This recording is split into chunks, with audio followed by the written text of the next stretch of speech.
A Casa Elefante contém conteúdo adulto. Se você nunca ficou ouriçado com um bonitão passando a cavalo na janela da sua casa, não ouça esse podcast. Olá, sejam bem-vindos à Casa Elefante. Muda o pote de lugar, pega a panela no chão e vem discutir a obra da J.K. Rowling capítulo a capítulo com a gente. Hoje o 10º capítulo de Harry Potter e o Enigma do Príncipe, A Casa de Gaunt.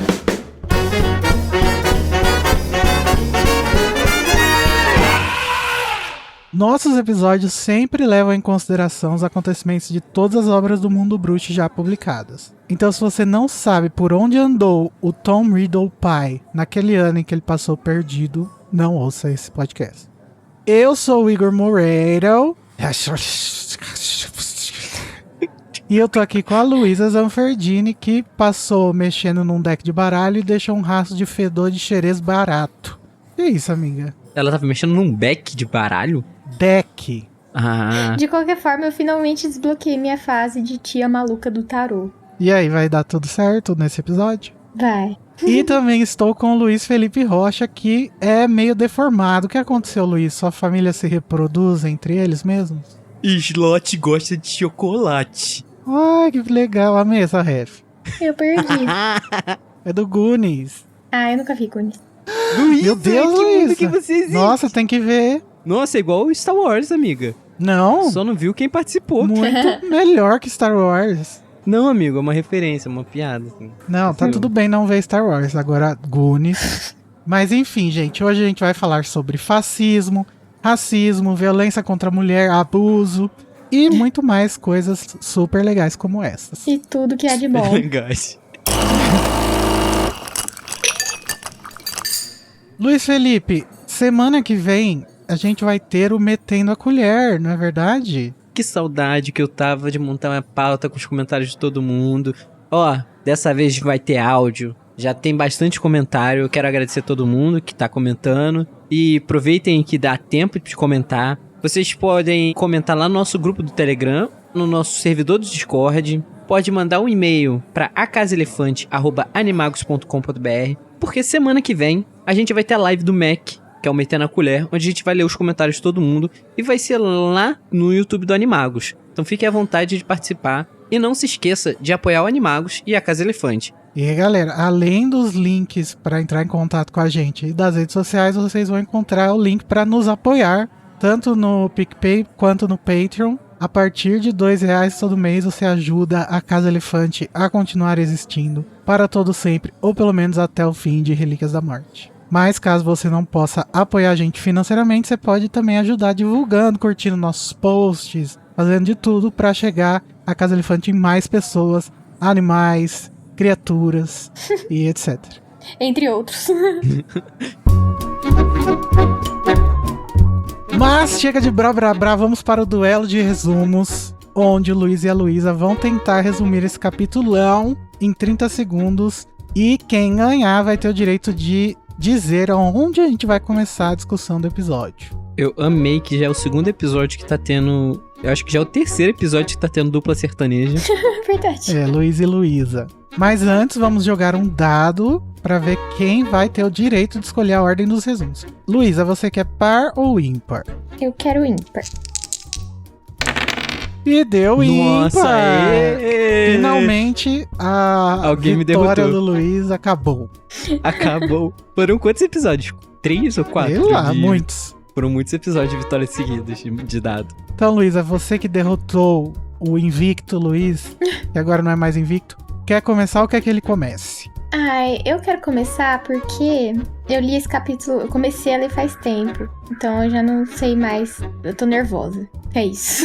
Confia, amiga. Confia. Eu tenho feito esse experimento de ir primeiro nos últimos capítulos e tá sendo muito satisfatório. Não vou dizer bom, porque meus resumos continuam os mesmos, mas tá sendo satisfatório tirar logo o peso. Então vamos lá, Luísa Zanferdini.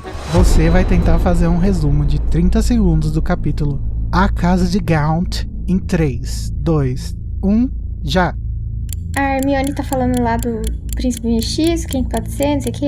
Ela cita que talvez possa ser uma mulher. Aí o Harry vai pra primeira aula com o Dumbledore.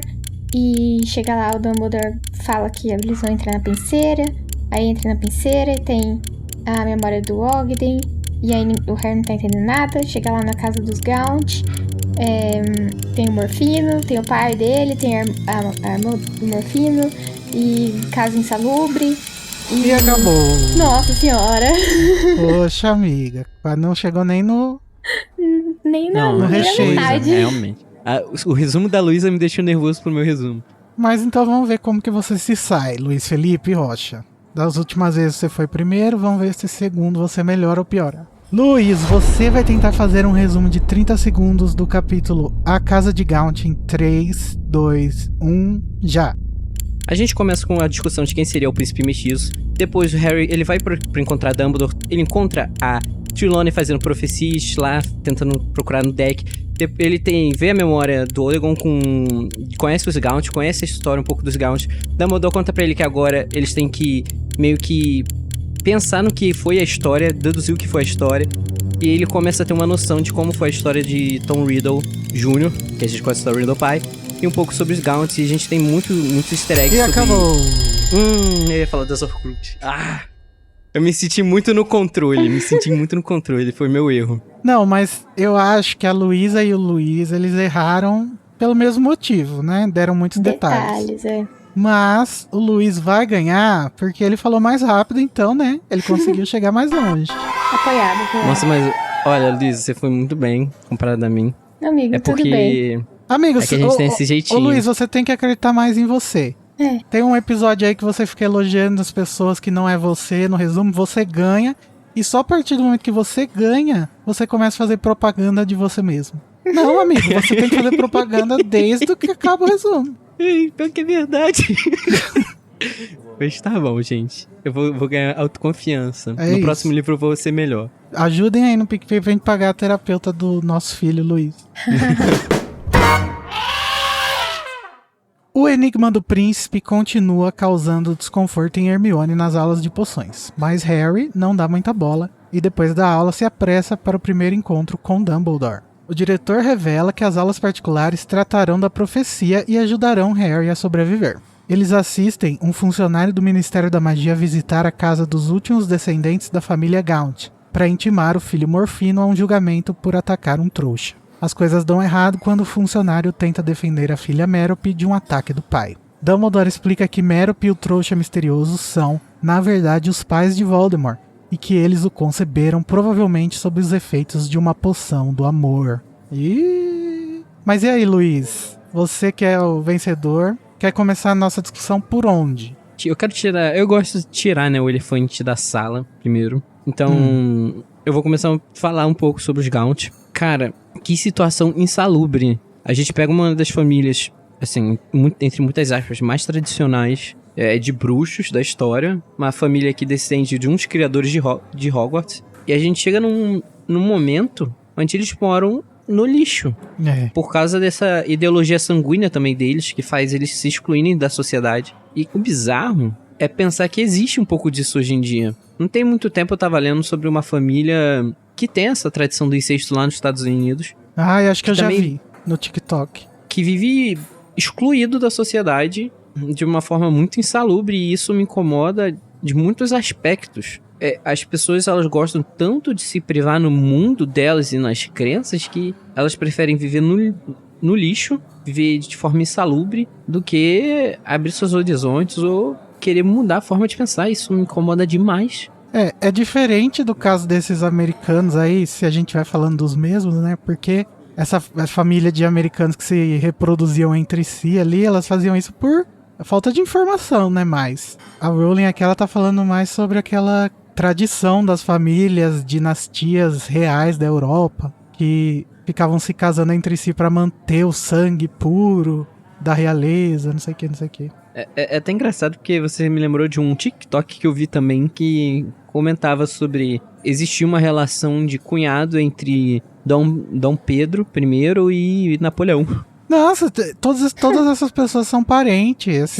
Sim. Inclusive, a gente olha as pinturas da época, né, desse povo, a gente acha, sei lá, o pintor tava cansado. Mas não, eles eram deformados mesmo. Todo mundo é muito igual também. Porque resultava dessa reprodução entre si, que inclusive tem um nome, que é o endocruzamento, né?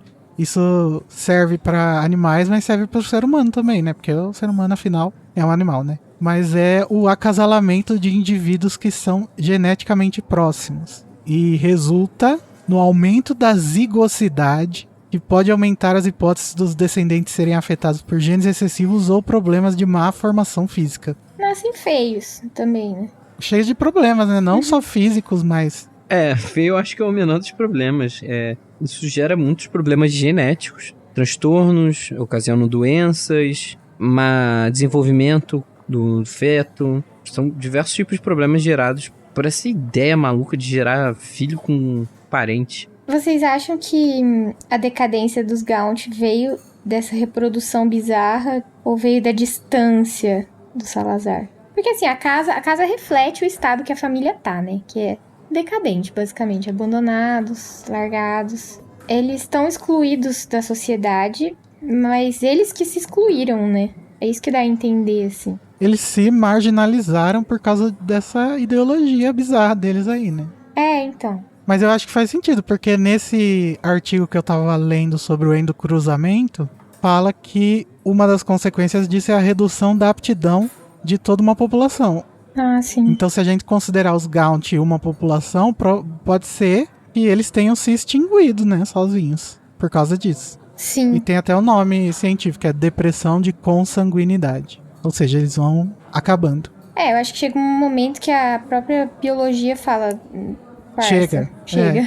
Vai nascendo umas pessoas, uns indivíduos incapazes de gerar outros, né, também. Sim. Acho. Mas não é o caso da Merope, né? Mas ela demorou 1 ano pra engravidar depois que ela ficou com o Tom Riddle, né? Então eu fiquei pensando nisso, tipo, será que ela esperou pra engravidar ou demorou mesmo por, tipo, questões biológicas, sabe? Ela não era tão fértil assim. Vai ver que ela não queria transar, ela só queria beijos. Carinho, cafuné. Coitada com essa vida que ela vivia. Mas vamos falar então sobre a memória, né, que a gente assistiu, com a ajuda do Papacito Dumbledore. A primeira coisa que a gente vê é a casa escondida no meio de um monte de árvore, assim, num vale próximo a Little Hangleton, né?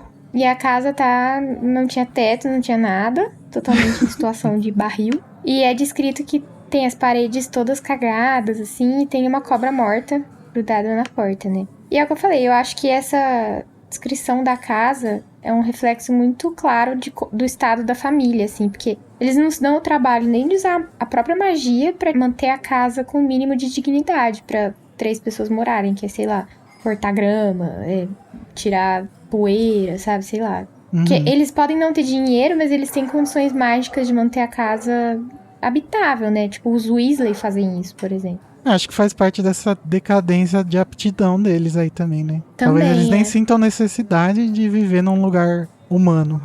E aí, quando o Ogden tá chegando na casa, o Morfino aparece, né? Pula de uma árvore, tal qual o Cedrico Diggory no filme, com uma faca na mão, a varinha na outra e falando com a língua de cobra, né? Ofidioglossinha. Primeira coisa que eu queria falar do Morfino é sobre o nome dele. Lembra muito o nome do deus grego do sono, né, dos sonhos, o Morfeu. E eu apostaria que esse nome foi dado para ele justamente para referenciar o fato de que o Voldemort estuporou ele para poder roubar o Anel dos Gaunt, né? Uma cena que a gente fez referência no primeiro capítulo da Cálice de Fogo e que a gente vai compreender o que aconteceu melhor aqui nesse.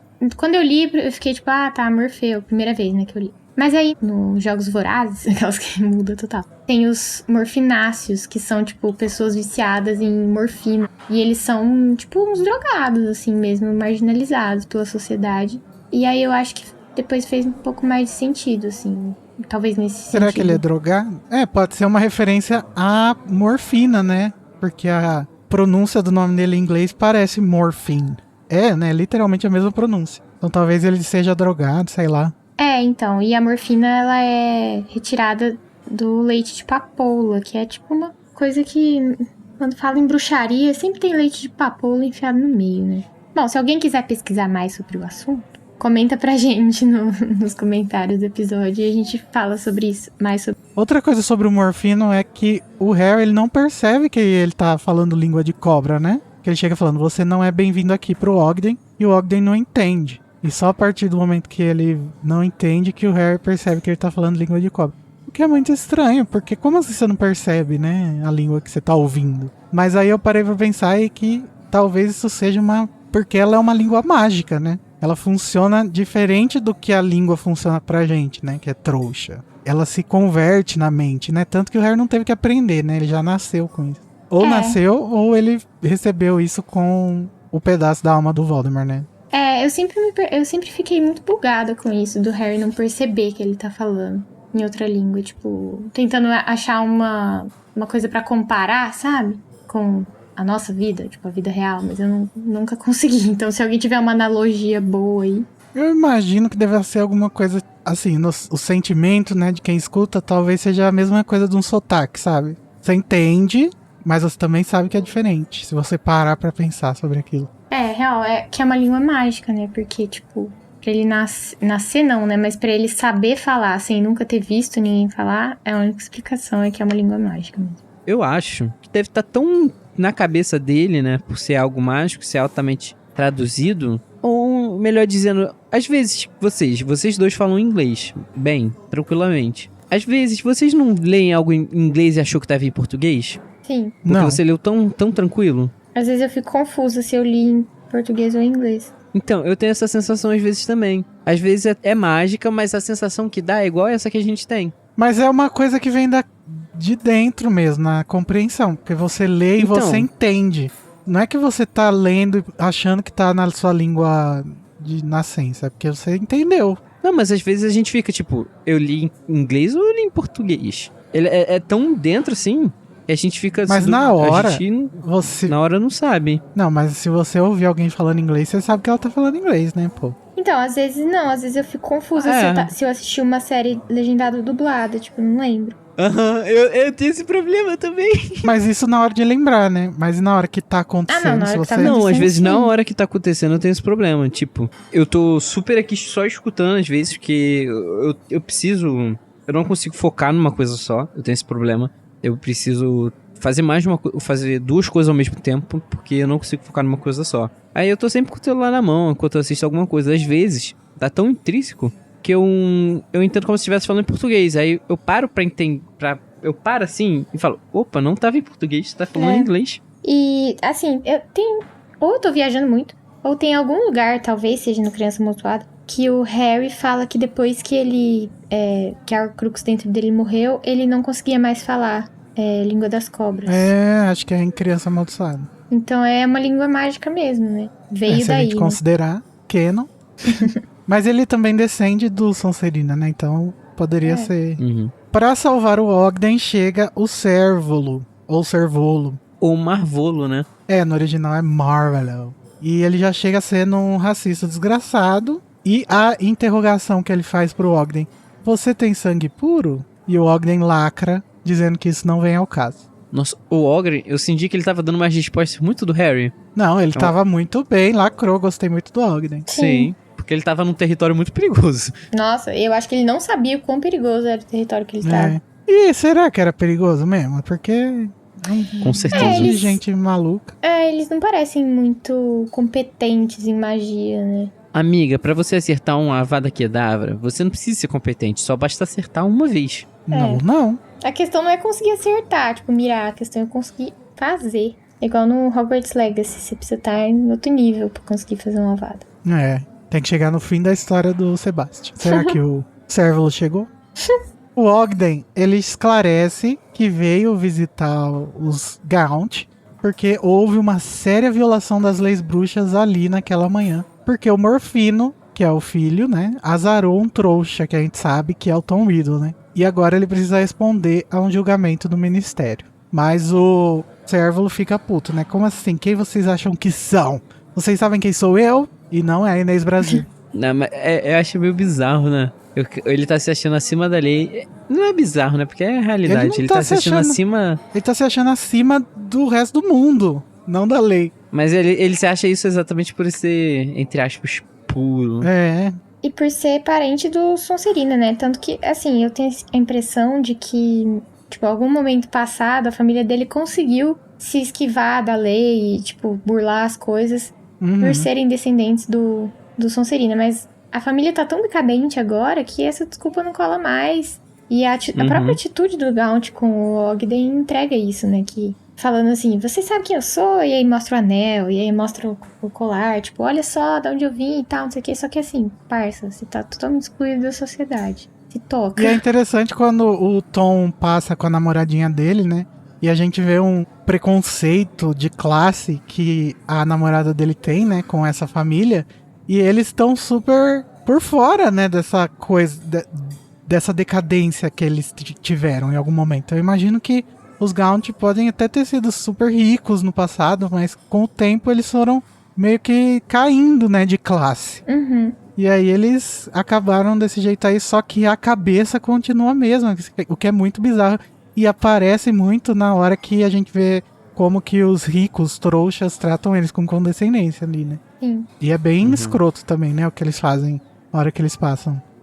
Sim, ou seja, não todo é- mundo escroto, né? Não tem... É. Só o Ogden É. que tá certo aí. Não é à toa que nasceu o O escrotíssimo. Voldemort disso. É. É, E eu continuo minha opinião, só existe um Gaunt que presta. E acabou. que é o menino do Hogwarts Legacy lá. Que é o Omnis, e só. A gente sabe quantos anos o Morfino tem aqui? Não, mas a A Merop tem 18. Merop tem 18. É que eu tava pensando, será que ele ainda tem o rastreador? Não, acho que Acho não. que não, né? É só questão dele ter azarado um trouxa mesmo. É. Eu acho que quando um bruxo mora assim muito perto de um lugar trouxa, tem algum tipo de fiscalização, sabe? E assim, eu acho que o Morfino não estudou, né? Convenhamos. É, eu acho que nenhum deles, né? Eu acho que ele não teria nem liberdade pra usar magia fora de outro lugar. Se misturar com a gentalha em Hogwarts. É. O jeito que o Cérvulo Mestiço. trata a Merop parece que tem uma relação aí de mestre dela, né? Parece. Uhum. Dele com ela. Dono, né? É bizarro, mas dá a entender que ele que ensinou pros filhos, né? As coisas que ele sabe. Será que também isso é um pouco de machismo? Porque o filho dele, apesar de tudo, ele não trata igual ele trata a Merop. Nossa, um pouco? Com É certeza. super. Ela tá na cozinha arrumando panela. Não tinha como deixar mais explícito a crítica ao machismo aí. A função Aí, ó. social da mulher aí, né? Na cozinha. É, ele ainda arrumando chama panela. ela de inútil, tipo. É verdade, é verdade. Mas, antes da gente falar da Merop, tem a musiquinha que o Morfino tá cantando quando o Ogden entra. E a Ih. Lia fez o favor, novamente, de não traduzir com rimas e nem com ritmo, métrica. Que a original é Hissy Hissy Little Snakey, Slither on the floor. You'll be good to Morphin, or he'll nail you to the door. E em português é Silva Silva Serpinha, serpeia pelo soalho. Seja sempre boazinha ou Morfino crava você. Foda-se a rima. Muito bem feito, parabéns. Ela tava exausta, não queria traduzir poema, não. E aí sim a gente vê a Merop, né, quando ele entra na casa, organizando a cozinha. E ela tem uma cara de desolada. Pra mim fica bem explícita essa crítica mesmo que a gente já comentou, né, do lugar da mulher ser na cozinha. O jeito que o Cérvulo trata ela é muito bizarro, que ele exige que ela organize as panelas com magia, porque é o jeito que ele acha certo, né? E ela não consegue direito, né? E ele chama ela de aborto nojento, que é muito bizarro. Sim. Principalmente por esse termo aborto, né? Então, na nova tradução seria malogro nojento.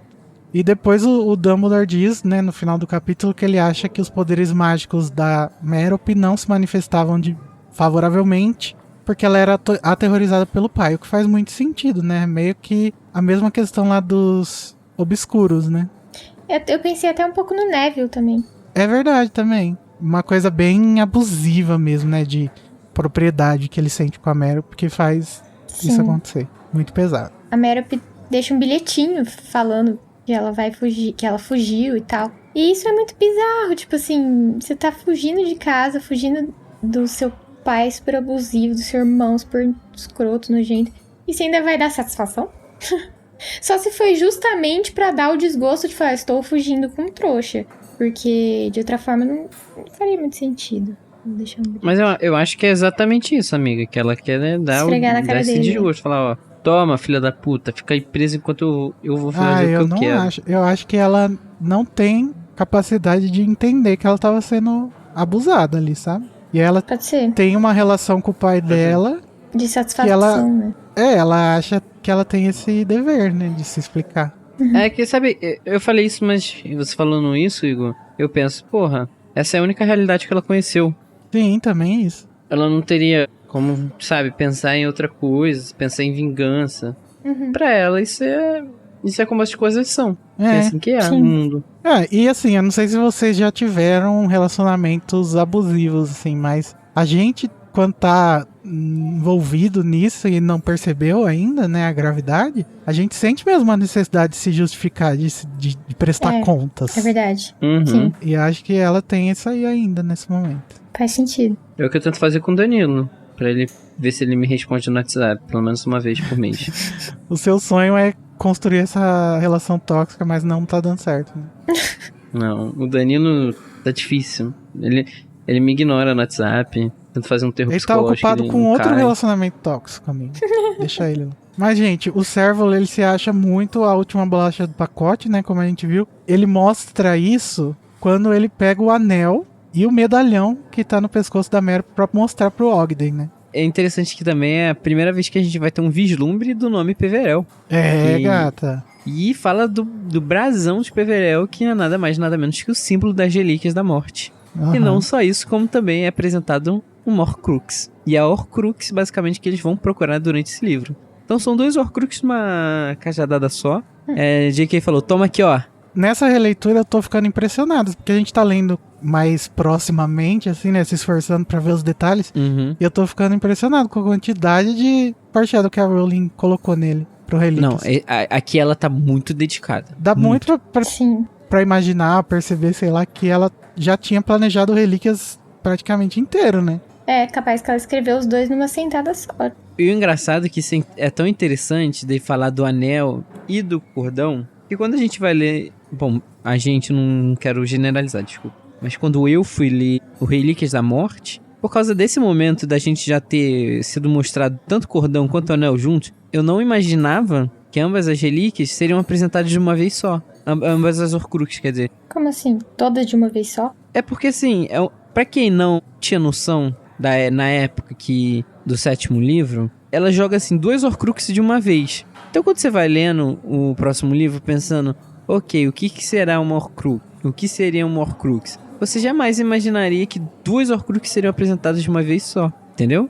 Mais ou menos, mais ou ouvinte. menos, Se você entendeu, manda um feedback pra meter na colher. Mas, gente, pra terminar, a memória que a gente assiste, temos aquele momento em que passa o Tom Riddle no cavalo, né? E a gente descobre que a Merop, a gente e o Servalo, né, descobrem ao mesmo tempo que a Merop tem um crush no Tom, esse menino trouxa da vila aí, bonitão. E ele fica possesso com essa informação. Chega até a enforcar a filha, filho da puta, nojento, escroto. Mas vem ele pra salvar o nosso querido, maravilhoso, nunca errou, Ogden, funcionário do Ministério. Nosso Ogden serviu muito, né? Serviu tudo. E cria um bafafá, né? Um chabu, porque o Servalo não admite que ele tenha defendido a filha e vai correndo atrás dele, ele e o Morfino. Quando eu li as primeiras vezes, assim, eu sentia muita dó da Merop. Nossa, demais. Então, mas agora relendo, eu continuo sentindo dó, mas, tipo, a questão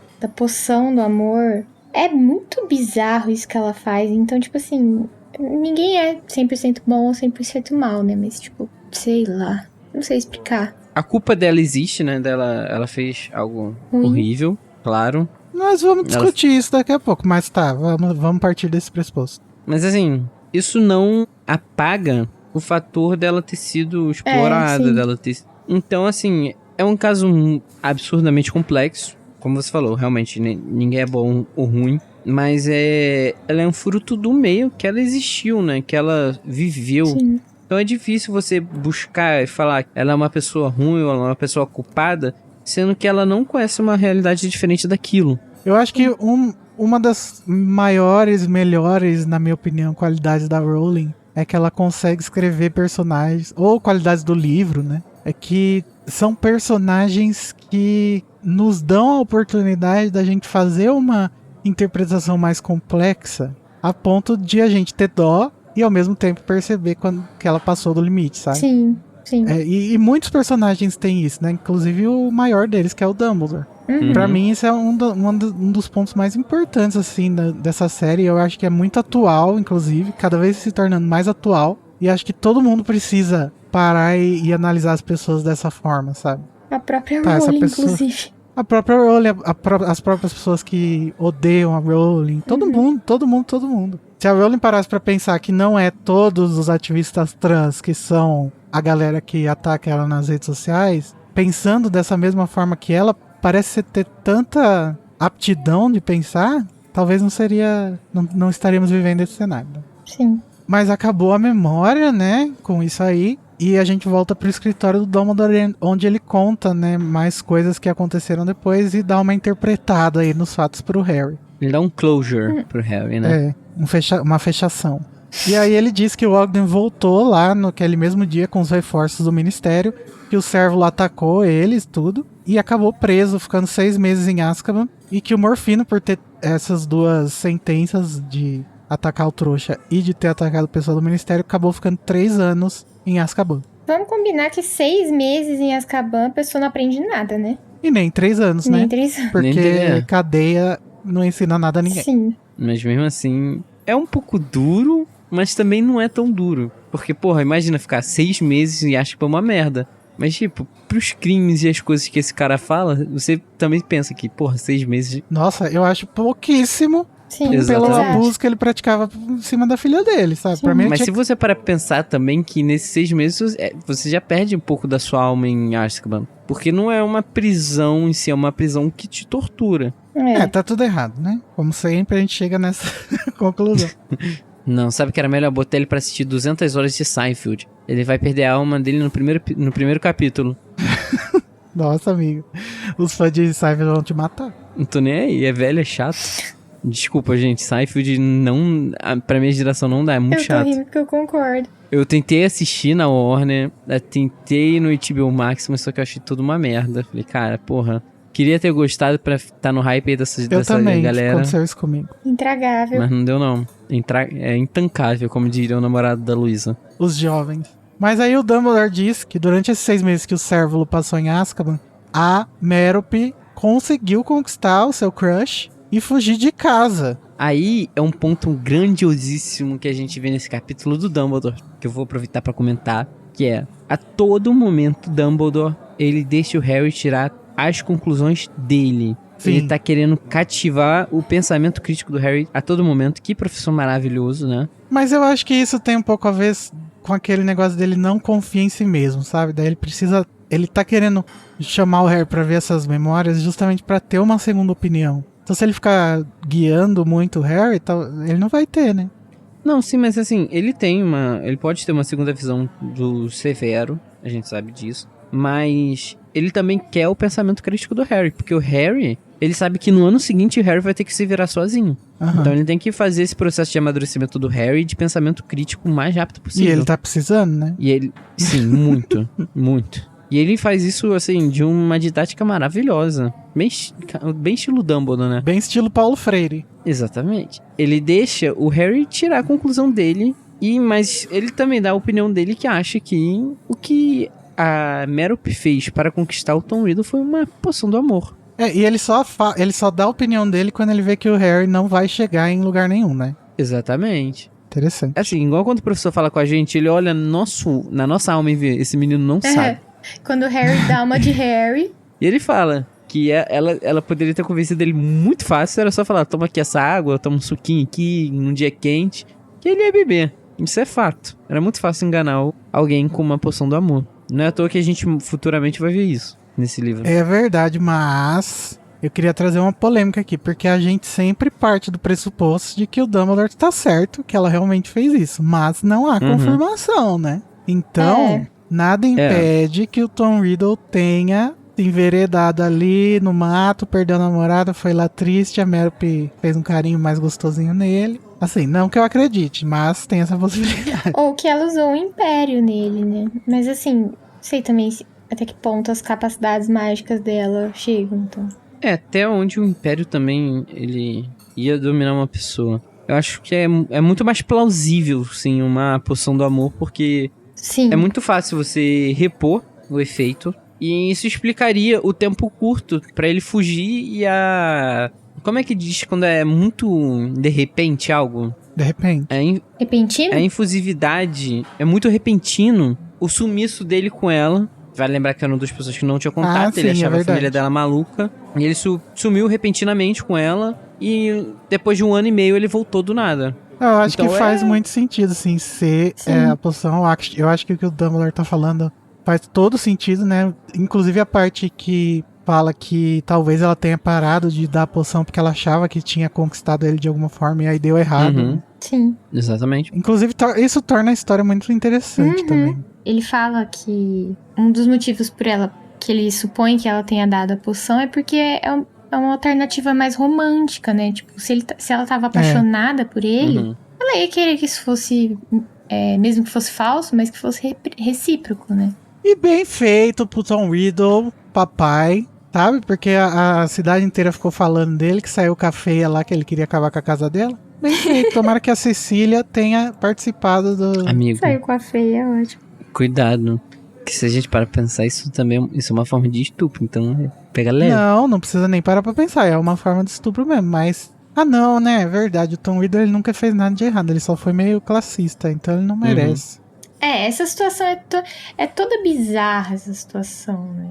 Será que todo bebê fruto de uma relação forçada, assim, no sentido de poção do amor, nasce bugado? Tipo Voldemort? Então, isso é outra suposição do Dumbledore, né? A gente não sabe se é realmente por causa disso que ele não tem amor. O Dumbledore também fala que talvez ele não tenha amor, não seja humano, porque ele se desumanizou através de Sete Horcruxes. Sim, né? Não só isso, como também se a gente para pensar, ele vem de uma família não muito legal. É uma família que O Voldemort? tinha filhos com primo. Ah, mas ele não viveu com a família nunca, né? Sim, mas assim, são origens, né? problemas. Não Natos. sei o que dizer, mas tipo. Ah, eu não acredito nisso. O quê? Em problemas natos, assim. Acho que é tudo uma construção. Não, eu também acho que tem uma construção, mas tem problemas que são seguidos pelo sangue. Ele é um sociopata. Então, pode ter sido tanto no desenvolvimento dele, mas também pode ter sido do algo nato. Algo na genética Porque das misturas algo que eles genético. têm, tipo, entre irmãos e tal. Começou a bugar essa parte de, tipo, empatia Pode ser. exatamente. e amor. Porque, na verdade, eles não casavam por amor, né? Tipo, eles casavam pra manter a pureza do sangue. Então, parece que amor não é um sentimento presente na família Gaunt, né? Eu acho que faz sentido científico falar que o Voldemort era um sociopata, porque Sim. ele é descendente de uma pessoa que fez o endocruzamento. Sim. Mas eu prefiro o mais lúdico, que é ele dividiu a alma tantas vezes que ele se desumanizou. Sim, também. Não, mas isso também. Isso não é algo que exclui essa ideia. Isso é algo que realmente Aprofunda. desumanizou ele mais que nunca. Ele era uma pessoa que estava apta a se desumanizar e só foi mais fundo no túnel. Faz sentido. Tudo. Todas as hipóteses fazem sentido. A gente não tem resposta, né? É tudo especulação. E isso que é bom. E toda essa questão da poção e de como a Merop fez pra ficar com o Tom Riddle, né? Eu acho que justifica um pouco o abandono parental dele, assim. Tipo, não justifica, mas é compreensível ele ter demonstrado esse super desinteresse pelo bebê, porque foi um trauma, né? Tipo, imagina se acordar, assim, Ele foi da uma poção vítima de e falar- estupro, né?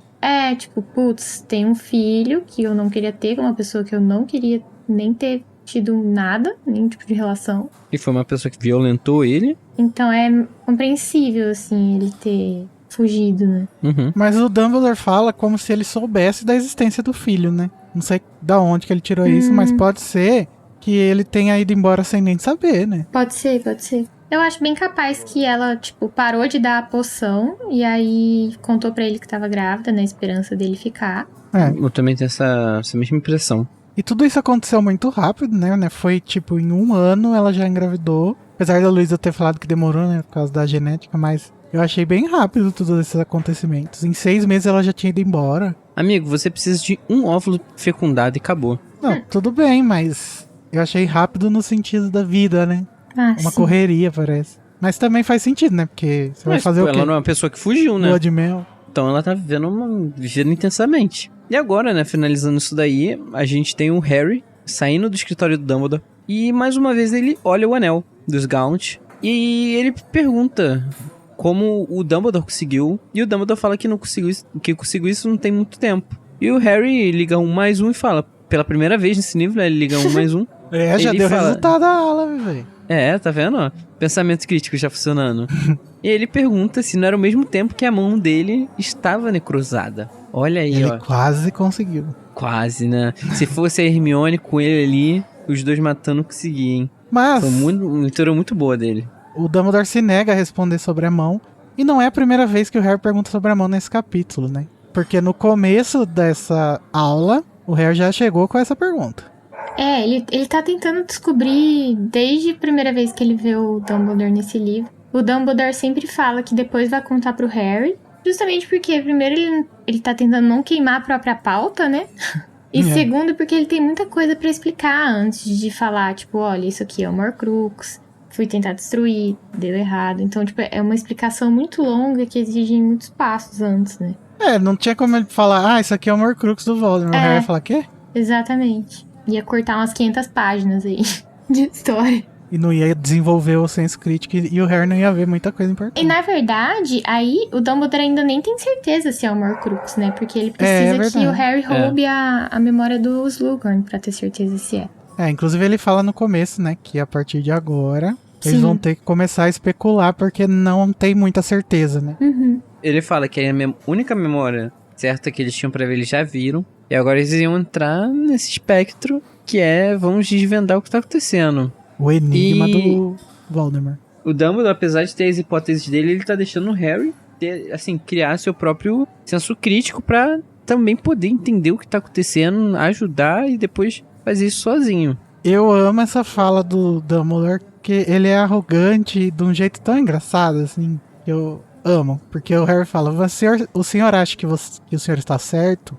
E o Dumbledore responde, naturalmente que sim. Mas como já provei a você também, erro como qualquer outro homem. De fato, sendo, perdoe-me, bem mais inteligente do que a maioria, os meus erros tendem a ser proporcionalmente maiores. E ele diz pro Harry que as aulas têm relação com a profecia, pra explicar, né, por que eles estão ali. E ele espera muito que essas aulas possam ajudar o Harry a sobreviver. E a gente sabe que isso vai acontecer, né, porque só destruindo as Horcruxes que o Harry vai conseguir matar o Voldemort e cumprir a profecia que diz que só um pode sobreviver. Vocês acham que o Dumbledore chegou a comentar sobre essas memórias com o Snape? Talvez. Provavelmente. Pelo menos mais uma pessoa além do Harry. Essa daí, do Ogden, talvez sim, porque tem a ver com o anel, né? E eles conversaram sobre o anel. Mas acho que tudo talvez não tenha nem dado tempo direito. Provavelmente ele deve ter mostrado parte, não tudo, o suficiente pra fazer o Snape entender um pouco mais o Tom Riddle, até porque pra missão do Snape, como espião, isso era importante. Na verdade seria mais coisa pra ele esconder do Voldemort, que ele sabia, né? Então talvez fosse um fardo a mais, assim, que fosse desnecessário. Mas pela Larissa ele consegue carregar isso fácil. Mas era só, meu questionamento foi mais por uma questão de backup, sabe? Tipo, ter essas informações num backup, caso, sei lá, o Harry tenha um AVC. Mas com certeza ele contou pro quadro dele. Sim. Que já Ai, gente, eu queria esse backup, sabe? Um quadro. Meu, que eu vou contando as coisas que não podem... Nossa. Tera de informações sobre o Voldemort. A J.K. podia lançar, né, um texto contando o momento onde o Dumbledore passa suas memórias pro quadro dele. Como se fosse uma conversa, um monólogo dele. Ia ser muito legal. Ai, podia. Ou será que é igual às inteligências artificiais que você grava, tipo, os fonemas? Não, inteligência artificial. Não, amiga, é magia. Eu sei, tô zoando. É muito mais legal que isso, é magia, caralho. Nossa, eu pagaria muito pra ver esse monólogo agora. Eu só vou pensar nisso agora. Escreve aí, amigo. Fazer uma fic. Os monólogos de Dumbledore, de Alvo Dumbledore. Mas, gente, terminamos então essa parte mais importante do capítulo, a primeira memória concluída. Plim! Missão concluída no Hogwarts Legacy. Check, né? Check. Primeira missãozinha. É a primeira missão da quest principal. Mas ainda não acabou a discussão do capítulo, porque acontecem outras coisinhas, amenidades pra ambientar o capítulo. No começo a gente vê as aulas que continuam em Hogwarts, né? E o enigma do príncipe mestiço, que a Hermione continua meio puta, né? Ela tá muito possessa. O Harry não tá muito interessado em saber quem foi ou quem é o príncipe mestiço, né? Mas a Hermione sugeriu, num lacre feminista, que pode ser uma mulher. E o Harry fala, mas mulher que diz que é príncipe? Daí ela bufa. E aí, gente, deu certo esse lacre? Ou foi aquele lacre de Twitter, assim, sabe? Ah, foi lacre de Twitter. E em inglês eu acho que até faz mais sentido, por conta de ser um sobrenome. Tipo, aqui não é comum a gente ter príncipe como sobrenome, mas príncipe... Tem sim, ué. Eu conheço pessoas que têm sobrenome príncipe. É? Eu nunca ouvi. O pequeno, tu acha que o nome dele é o quê? Pequeno príncipe? Sobrenome Não, dele. aqui na minha cidade tem um mercadinho príncipe que é da família príncipe. Eles são parentes do Dom Pedro? Aí chega lá, o nome da pessoa é Orleans de Chega Bragança. lá, as pessoas todas distorcidas. Né? Todo mundo com O problema Igor no chega sangue. no caixa e o caixa pra ele. Slot gosta de chocolate. Não, repetir a Deus. piada não, vou cortar. Aí, Escolhe Igor. outra. Eu acho que foi um lacre, tipo... Não só feminista, mas também, tipo assim, Harry, você tá pensando muito dentro de uma caixinha. Eu acho que ela só tá querendo cutucar, porque ela tá puta. Pode ser Porque também. não deu certo a suposição dela que o livro era do mal. É. Eu acho que ela tá mordidona. E É, ela quer tá procurar mordida. alguma coisa pra... Ela tá igual o Twitter hoje em dia. Tá buscando alguma coisa pra Pra ir em odiar. cima. É. Mas uma coisa que ela se demonstra bem preocupada é quando o Harry pergunta sobre o feitiço, né? Se ela já ouviu falar sobre o Sectum Sempre e tal. Mas não nesse capítulo.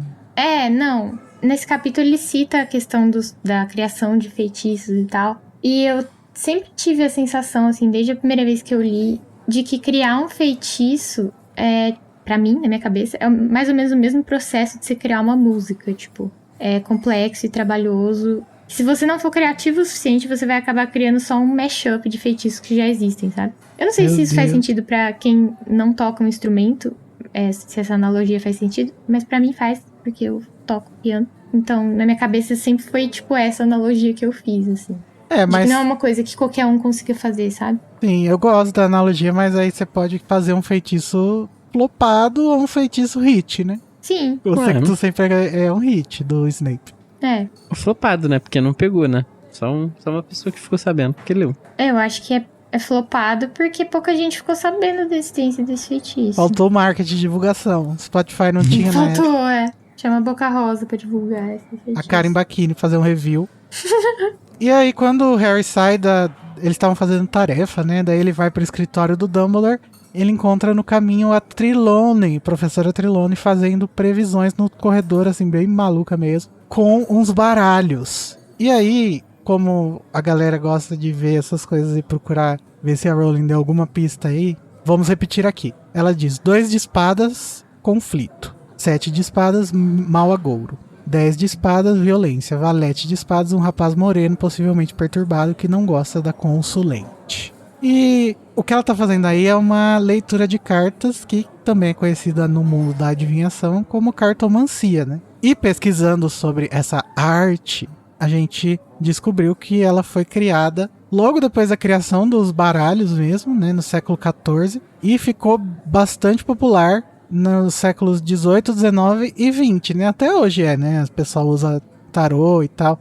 Mas Até aí, hoje o Codinho faz o tarô dele. mas aí, no caso, ela tava usando um baralho comum, né? De jogo mesmo. Que tem naipe e tal. Tem muita gente que ainda usa também o baralho Sim. normal. Tem 3 tipos de baralho, né? De acordo com a pesquisa que eu fiz, que são usados para adivinhação. Que é o baralho cigano, o baralho comum, que a gente usa aqui, e os de tarô. Eu lembro até que tinha aquele do Crowley, né? Sim, é tarô, o Thoth Tarô, que é muito bonito as ilustrações. E dependendo do lugar onde você pesquisar, cada carta tem um significado, né? Dependendo do profissional também que faz isso. Mas os significados que ela fala aí são os significados mesmo da cartomancia, descritos de formas diferentes e traduzidos pela Lia de forma diferente, mas é basicamente a mesma coisa. E para saber o que isso significa, a gente precisaria saber o que a Trelawney perguntou, né, para as cartas, o que ela estava querendo saber.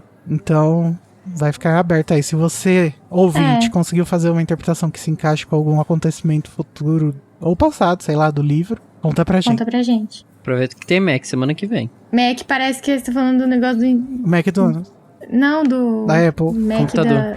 da educação, sabe? Nossa, vários Nossa. Macs. Mas, Igor, sabe o que eu acho engraçado sobre a Trelawney? Não, o quê? que apesar dela ser 3, ela ainda é sozinha. Apesar dela ser o quê? Porque apesar dela ser 3, ela é sozinha. Quem? Ah, Quê? 3. Trilulano. Ai, nossa. Meu Deus, Luiz, horrível. Nota zero. São as 3 Moiras, que na verdade são uma só. Mas sabe quem fica muito sem graça com essa piada? Ah. O Rufus. Que ele é Rufus cringe. Ah. Que ele é cringe. Nossa, o esforço tá muito grande.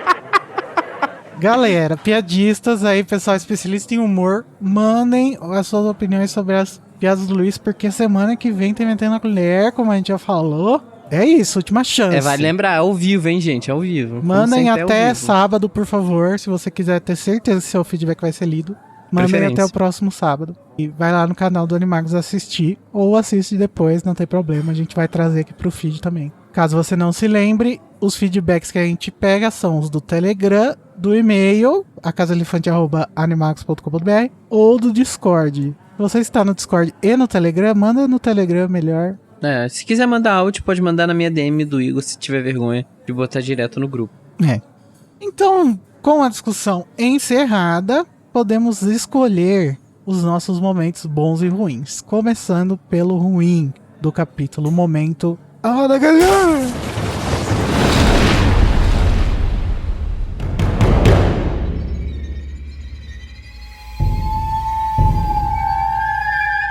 Luísa, qual é o seu Evara Kedavra desse episódio? A família Gaunt inteira, assim, eu tenho dó da Merope, passo esse pano, assim, apesar do que ela fez. Mas a família inteira, assim, eu acho desnecessária a existência dela. Então, principalmente do pai, né, que é o mais escroto de todos. Então, é isso, meu avada, bem básico. E é bom, né, que se você lança uma Avada Kedavra nela, você evita a guerra, né? Tem isso também, evita muita morte. E você, Luiz? Eu não vou fugir muito do que a Luísa falou, né? Assim, eu vou dar uma avada, mas é por um talento grandioso que tem nesse livro de escrita, que me faz ficar absurdamente incomodado com as coisas que o Servolo, ele fala durante essa memória, que me deixa extremamente incomodado, a questão de preconceito, a questão dele de soberania de sangue. Assim, Racismo. eu me sinto... o racismo que ele pratica fortemente ali me deixa extremamente incomodado. Eu acho que ali a gente tem mais um vislumbre do que a J.K. gosta de lembrar de Hitler. Então, ela tem essa questão ali, como se fosse nazismo, isso me deixa extremamente enjoado. Me deixa extremamente incomodado e indignado com pessoas com esse tipo de pensamento. Então, meu avada vai pra isso, porque eu fico muito incomodado. Muitíssimo E incomodado. cuidado, hein, galera, que tem gente assim que faz vídeo no YouTube, sabe? Falando que gosta de economia, falando... Cara, eu sou atualmente um contador. Eu me especializo em economia, ainda mais economia popular. Olha aí, nosso Karl Marx brasileiro. E assim, a grande parte desses caras que falam de economia são pessoas assim. Depende, gente, tá? Não tô generalizando. Enfim. Não é geral. Graças a Deus existe aí a nossa Nath Finanças pra ajudar o mundo. Mas em geral é assim... Vocês vão ver, gente. É sempre um cara branco querendo falar como você vai ganhar um dinheiro fácil. E eu vou dar o meu Avada Kedavra para o Servolo como pai. Porque esse menino morfino aí é essa criatura bizarra por causa da criação. A forma como ele abusa da Merope é muito escrota, gente. Dá raiva, sobe o sangue lendo essas interações dos dois. Gente, se tinha um cara ali de fora da família presenciando, ele foi lá e quis matar ela enforcada. Imagina as coisas que não acontecem nessa casa diariamente, sabe? É muito bizarro. Eu me deixei nojado. Mas agora que o coração já ficou mais leve, que a gente jogou pra fora esse ódio, vamos para o momento feliz. Pra terminar com chave de ouro. O momento Spectral Patronum.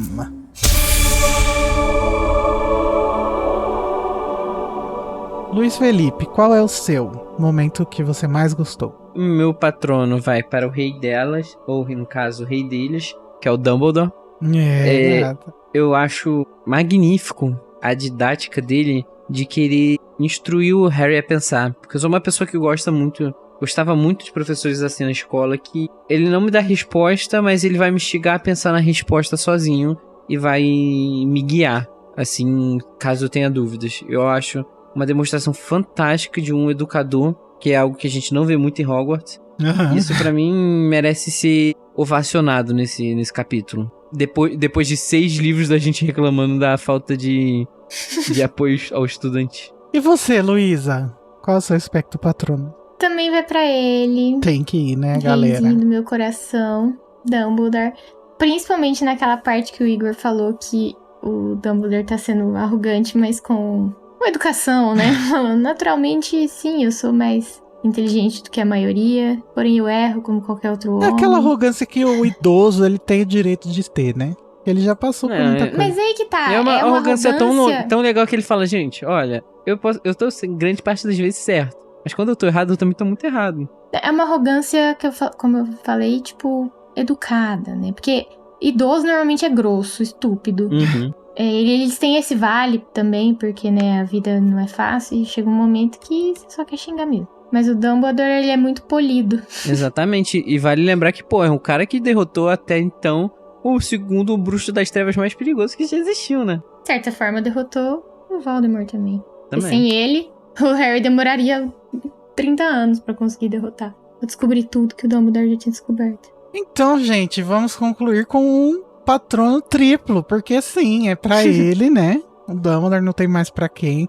Assim, apesar de eu vou dar um patrono honorário, mas eu queria primeiro falar do Dumbledore, que pra mim, o Dumbledore, ele tinha motivo pra gente falar que ele errava até o ano passado, mas esse último ano de vida dele foi só alegria, foi só coisa boa, foi só lacre atrás de lacre. Ele nunca errou mais, desde 1995, nunca errando o Dumbledore. Ele vai ficar até morrer sem errar. Exatamente, nunca vai errar mais. Então a partir de agora, perfeito, nunca errou, lacrou. E é isso, todo mundo já falou tudo que tinha pra falar. Mas o meu espectro patrono menorzinho, assim, que ele merece também, O não corpóreo. é pro Ogden, gente. Porque ele, Risinho. assim, é um manual de como lidar com filhas da puta.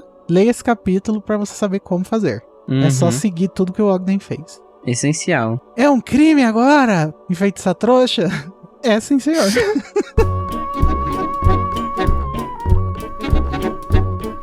Então, gente, agora que a gente já passou pela rinha dos fascistas da pior maneira possível, temos mais um bebê órfão e uns objetos estranhos, a gente pode partir para o próximo capítulo, a ajudinha de Hermione, que vem, não na semana que vem, mas depois, que no próximo é o Meg. Então mande seus feedbacks. Beijinhos! Tchau! Tchau, tchau.